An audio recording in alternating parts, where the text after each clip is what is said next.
Hello, everybody, and welcome to Romanceful's Tarot. I'm about to begin here with a reading. Now, this is a general reading, so it might not resonate with everybody. So, it really is important that you do take whatever does resonate with you and you simply leave the rest of it aside. Now, if you do have any questions, if you would like to contact me, may it be for a question, may it be for a reading, please do not hesitate. All of my information is right below into the YouTube description box, and it will be my great pleasure to assist you. So, please do not hesitate. That being said, if you have not yet subscribed to the channel, please do click onto the subscribe button to show your support to the channel and to myself, and it is always and greatly appreciated. So with no further ado, let's begin this reading. So I am going to reveal these messages, and we are going to begin. So here we go. We're going to begin with the Eight of Earth. We have some fire. All right, let's begin over here. This is the Eight of Earth. So, do you find yourself looking at life maybe through jaded, maybe even cynical eyes every once in a while? Are you currently blind to the wealth and to the abundance that you already have in your life? Now, if so, Spirit is cautioning you against those negative thoughts and a failure to appreciate the wealth in your life. Spirit is asking you, if you do not see the value or that you don't appreciate what you have into the present, how are things going to be different into the future? If you are only after any financial reward or status, you may discover that the truth is that in that old saying, money doesn't buy happiness. While it is true that money can sometimes bring more freedom and security, embracing a certain lack mentality is going to keep you focused on what you do not have instead of what you do. So do you want to be rich or do you want to be wealthy? Take a look around you. You might discover that you already have and you already possess priceless treasures that if you lose, they can simply never be replaced.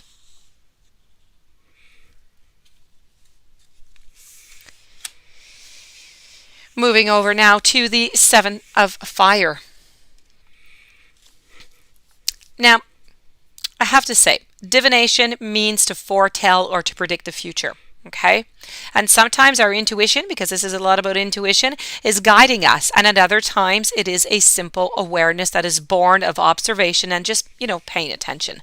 At other times, it's really about a marriage of both. Every day you are given signs, and if heeded, they can reveal what is to come. Now, the Seven of Fire here is representing a need to watch for those signs and to heed the insights that they do offer you. Observe the people around you. Look closely at patterns of behaviors that repeat and pay attention to the words that are spoken that lack mirroring actions. Take note of promises that are broken, overreactions to questions, and an inability to meet the eyes, and laughter that seems just kind of forced or even contrived. They are all indications that there is more going on.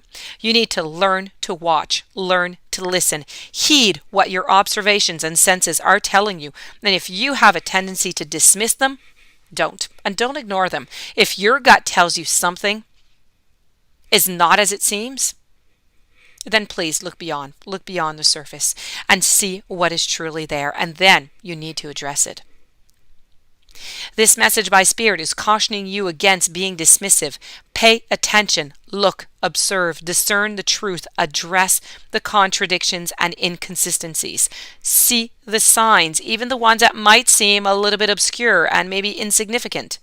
They may foretell a future that is not in accordance with your goals. Moving on forward now to the 12 of Fire. We're still staying into the fire suit, and this is all about the hero. Now, when you receive the hero, he is representing a need to perform good deeds in order to increase your self-esteem or your worth in the eyes of others. He can be described as a wounded hero, one who needs to be told that he is good by others. Is this your case? Sometimes it's because he cannot see the good within himself, and sometimes it's just because he's craving for the attention. This is about feeding on emptiness and a lack within. Whether it's low self-opinion that is born of past mistakes that others caused, pain or harm, or if it's born of mistreatment and wounds inflicted upon others. This is about being weighed down by feelings of blame, of guilt, of shame, of fear. And the only way that he thinks here is he can assuage those feelings by performing deeds that earn him praise and glory. When others value you, well, you can pretend. But can you value yourself more? Unfortunately, the hero here can forgive. Okay?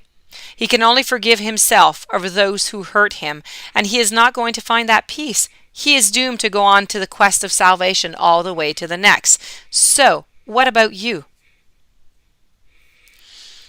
This message by Spirit is asking you to look to your reasons for helping others. Are your reactions inspired by love, by compassion, or by shame and guilt? Are you helping others because you genuinely want to help? Or are you helping others because helping them and earning their praise and gratitude makes you think better of yourself? It could be said that in the outcome, helping somebody in need is the same, regardless of the motivation, but it's not. It's a question of changing the outcome, but it's in allowing the wounded hero here within to make peace with the past. This is what you must do. Have you embraced behavior that is less honorable? Have you caused hurt to another because you may have lied or deceived him? Have you ever been disloyal or unfaithful? Have you hurt someone innocent and now you move through life with feelings of regret or remorse just kind of weighing you down? We all have these moments when our behavior and our actions have been questionable, every single one of us. We have all disappointed others. We have all done wrong. Guilt, shame, self-loathing, they're all tools in which we punish ourselves. But they're not the tools of a hero, but instead the tools of your self-torture. This is a message coming to tell you that it is time for you to put those tools aside and to rescue yourself. Only your acceptance and your own forgiveness is going to set you free. You need to forgive your past. You need to be merciful and embody the compassion of the hero that you strive to be. And we're going to conclude over here with the 7 of water. The 6 of water.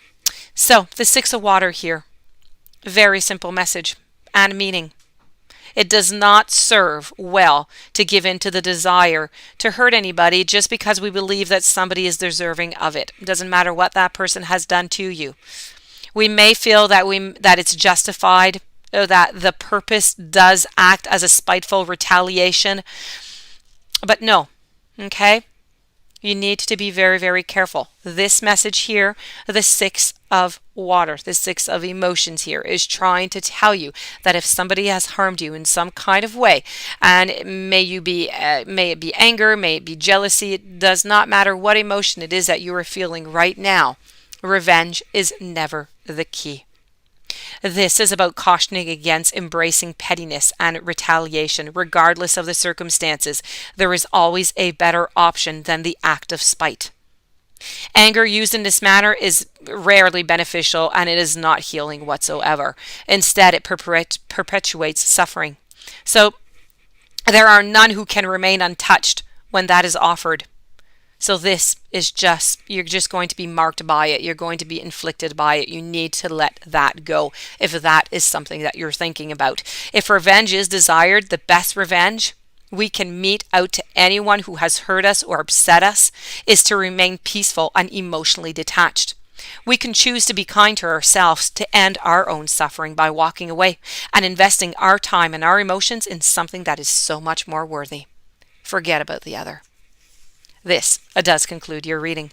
I do hope that you enjoyed. I do hope that it brought you some interesting messages that you'll be able to use. If you do have any questions, you would like to contact me, please do so. All my information is right below into the YouTube description box. If you have not yet subscribed to the channel, please do subscribe. And I do wish you a beautiful day. I thank you for being there. And I will see you tomorrow with new messages. Many blessings.